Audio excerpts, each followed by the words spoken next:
Allow Jesus to open your eyes. But how? Walking along the road, talking with one another, and being open to the ones we meet along the way. Seeing everyone as a child of God, created in the very image and likeness of God. Knowing that our babies among us are closest to heaven. When we see everyone as one created in the image and likeness of God, confusion ceases. Our calling as humans becomes clearer and clearer. It's a calling to welcome, to love, to respect everyone we encounter. In just a couple of weeks, my Thursday morning book study will begin reading a book. It's a work that's been deeply meaningful to me for a number of years now. The book is titled Dignity by Donna Hicks. It was written about 15 years ago. She gives example after example about what can happen in our lives and in our world when people do not respect the dignity of others, and it's not pretty. Archbishop Desmond Tutu wrote about this book, Dignity. He said it's a must-read for those who want to experience peace in their everyday lives and peace in the world around them. Without an understanding of dignity, there is no hope for such change. If you want peace, Tutu goes on to say, be sure everyone's dignity is intact.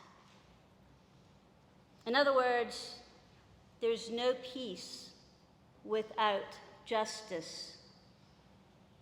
There is no peace without being good and just to everyone. If we want to do justice, if we want to walk humbly with God, then we treat everyone with dignity. And sometimes that needs to begin with ourselves. Dignity is not something that has to be earned. It is rather inherent to humanity, and I would say to the entire created order. In her book, Donna Hicks uses the example of, among others, but she uses the example of Pablo Escobar, the notorious drug lord from a couple of generations ago. She writes about how he was bullied, about how he was mistreated when he was very young, and the lasting impact that had on him. The lasting impact that had. When the tables were turned to those who had mistreated him, there would be no mercy from him. Payback is hell, so the saying goes. I'll never forget, this was back in the summer of 2018.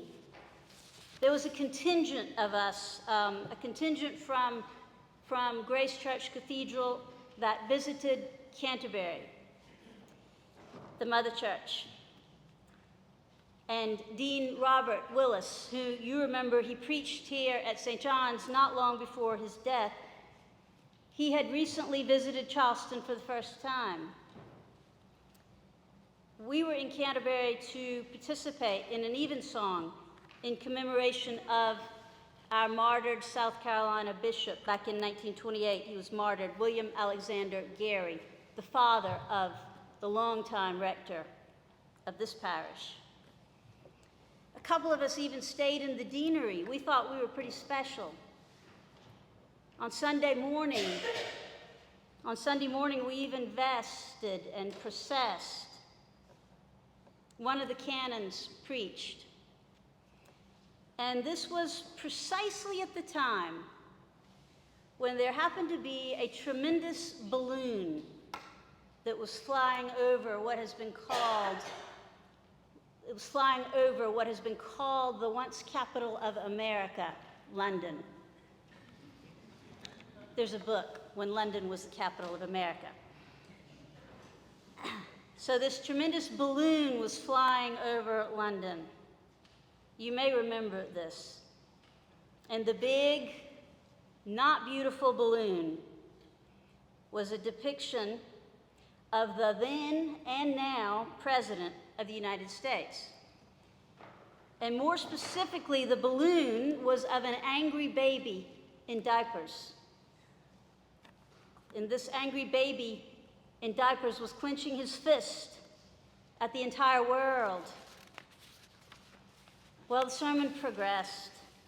My clergy colleagues and I, we fellow pilgrims from South Carolina, we squirmed in our seats a little bit, as one does.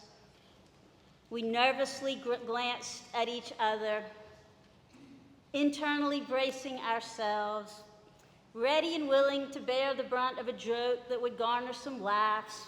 That's surely how the priest was going to end his sermon, we thought. There we were, vested up front, unable to hide.